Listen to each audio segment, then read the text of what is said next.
जिंदगी की रोटी। मुकद्दस यूहन्ना की अंजील 6 बाब 22 ता 47 आयात तक।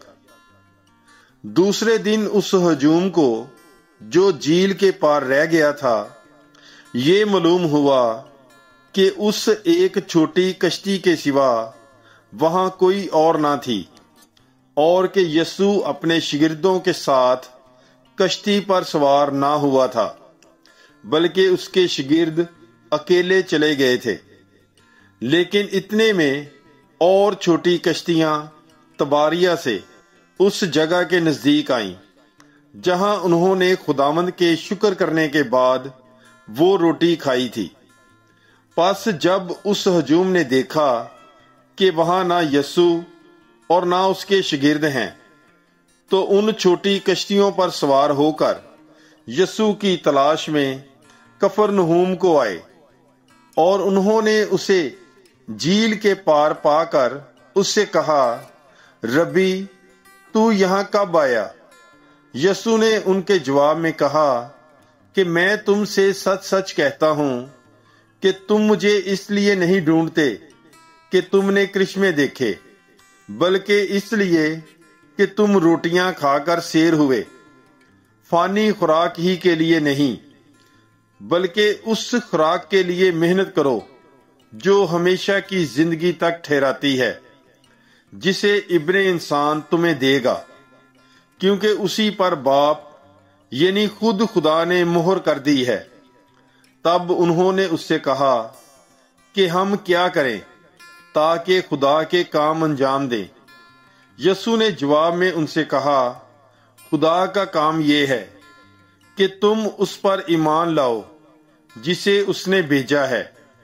तब उन्होंने उससे कहा, बस तू कौन सा करिश्मा दिखाता है ताकि हम देखकर तुझ पर ईमान लाएं? तू क्या करता है?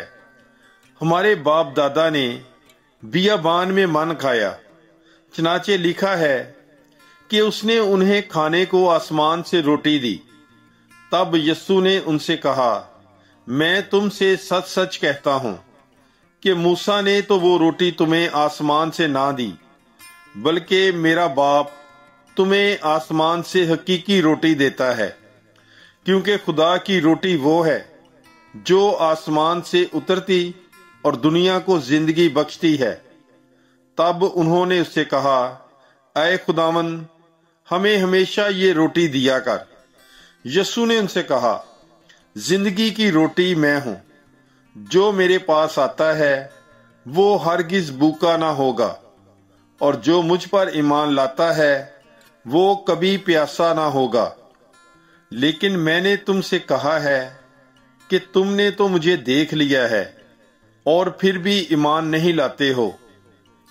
सब कुछ जो बाप मुझे देता है वो मेरे पास आ जाएगा, और जो मेरे पास आता है मैं उसे हरगिज निकाल ना दूंगा, क्योंकि मैं आसमान पर से इसलिए नहीं उतरा कि अपनी मर्जी पर चलूं, बल्कि उसकी मर्जी पर जिसने मुझे भेजा है।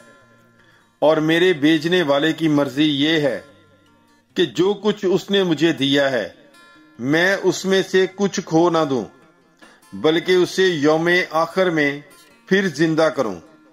क्योंकि मेरे बाप की मर्जी ये है कि हर एक जो बेटे को देखता और उस पर ईमान लाता है हमेशा की जिंदगी पाए, और मैं उसे यौमे आखिर में फिर जिंदा करूंगा। बस यहूदी उस पर कुड़कुड़ाने लगे, क्योंकि उसने कहा था कि जो रोटी आसमान से उतरी वो मैं हूं। और उन्होंने कहा, क्या ये यूसुफ का बेटा यीशु नहीं, जिसके बाप और मां को हम जानते हैं? फिर ये क्यों कर कहता है कि मैं आसमान से उतरा हूं? यीशु ने जवाब में उनसे कहा कि आपस में मत कुड़कुड़ाओ।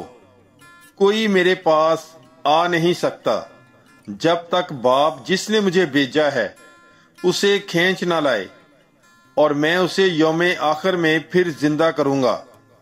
सहाफ़े अंबिया में ये लिखा है कि और वो सब खुदा से तालीम पाएंगे, जो कोई बाप की सुनता اور اس سے تعلیم پاتا ہے وہ میرے پاس آتا ہے۔ یوں نہیں کہ کسی نے باپ کو دیکھا ہے، مگر جو خدا کی طرف سے ہے اسی نے باپ کو دیکھا ہے۔